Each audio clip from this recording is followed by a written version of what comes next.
When the Cold War reached its quietest moments, when speeches stopped and diplomats smiled for the cameras, something far more important was happening beneath the surface of the ocean.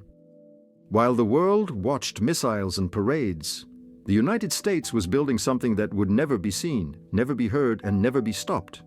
Somewhere in the darkness below the waves, American submarines were already winning a war that had not officially begun.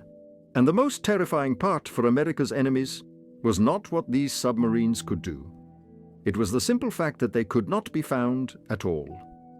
For centuries, the ocean had been a shield. Empires believed that water protected them, that distance and depth were barriers against surprise. But during the Cold War, the United States quietly transformed the ocean into something else entirely.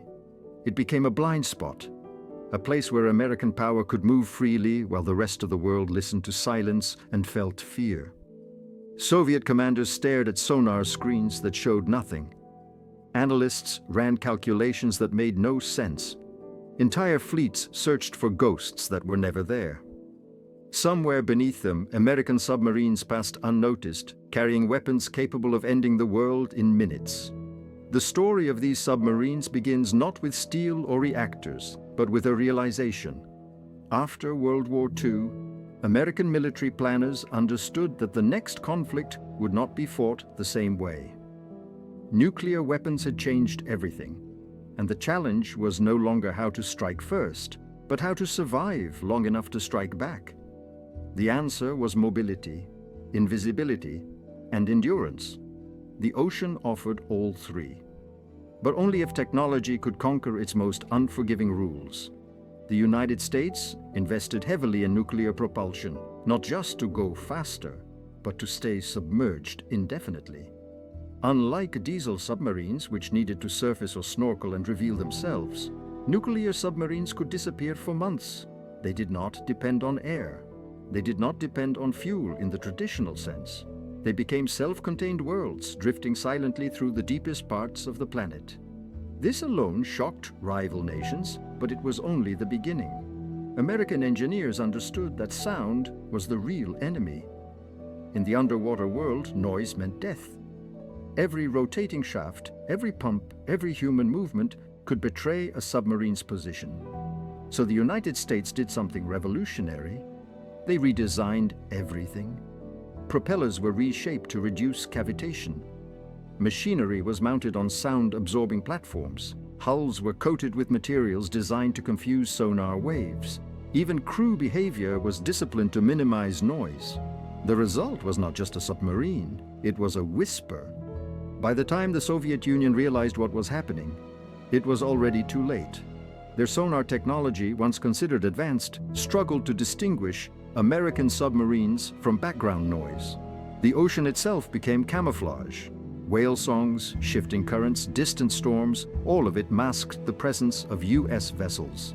Soviet crews reported strange readings, fleeting contacts that vanished as quickly as they appeared. They knew something was out there.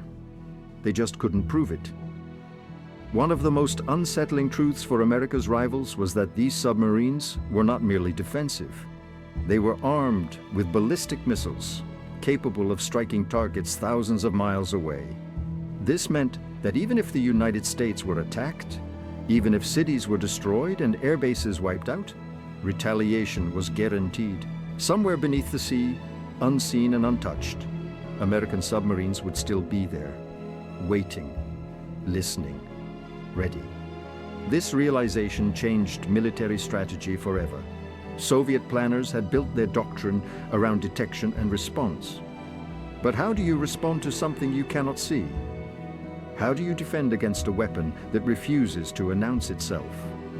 Entire anti-submarine warfare programs were launched in desperation. New sonar arrays were deployed across the ocean floor. Patrol aircraft flew endless missions. Warships dragged listening devices through cold, dark waters. And still, the results were the same: silence. American submarines exploited this advantage mercilessly, not through aggression, but through presence.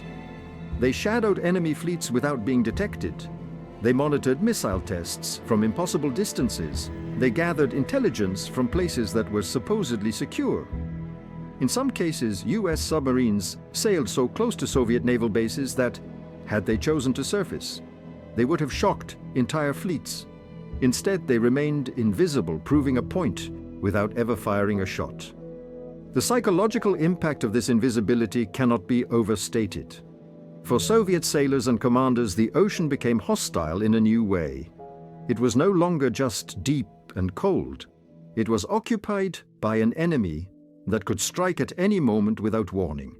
Every unexplained sound became a potential threat. Every system failure raised the question no one wanted to ask. Are they already here? Inside American submarines, the experience was very different. Crews understood that they were part of something historic. They operated in total secrecy, often without knowing the full scope of their missions. Letters from home were delayed or non-existent. The outside world faded away. But there was a quiet pride among these sailors. They knew that their very existence was a deterrent, that by remaining hidden, they were keeping the peace. As technology advanced, the gap widened. New classes of American submarines became even quieter, even more capable. Improved sonar allowed them to hear enemies long before being heard themselves. Advanced navigation systems let them move with confidence through the most complex underwater terrain. Each generation pushed the limits further, reinforcing a reality that America's rivals found increasingly difficult to accept. They were behind, and they might never catch up. By the late stages of the Cold War, some Soviet officials privately admitted what had once been unthinkable. In a real conflict, they could not guarantee the detection or neutralization of American submarines. This admission carried enormous weight. It meant that nuclear war could not be won, only endured, and endurance favored the side that could hide.